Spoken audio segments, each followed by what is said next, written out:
May buntag di ako mga alas 9 na. Karon magmanyobrada na po may pagawas ko paingon na po Manila. Nami karon diri sa Rojas na. Di mamay may kagawas kay naa pa ning LCT gababag. Forward. Okay, single forward, thank you. Gababag pa ni LCT niya. Kung wala ni LCT, pwede rami makagawas. Kaning kuan, matras rami.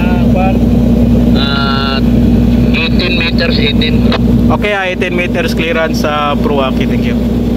Gawas na unta aming ganiya nya. Gupa man na mo ang mo assist na mo nga katong pilot boat gagamay gani.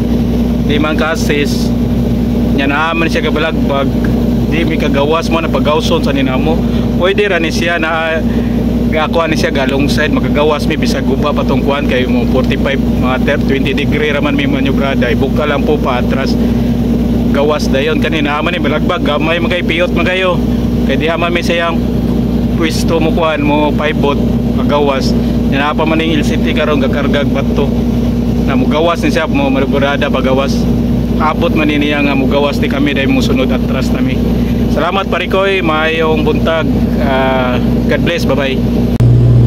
Gawas ng LCT parikoy, okay na yung makina niya.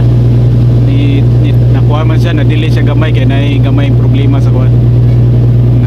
Siya yung generator karon 5 volt na siya ni atras na.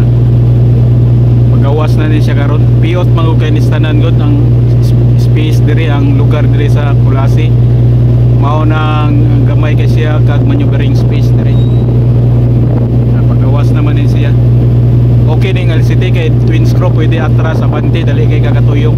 Kaning si cargo 1 single screw ra man ni usaray propeller kana duha nay propeller ana niya. Mao na dali siya maka atras magatuyok 360.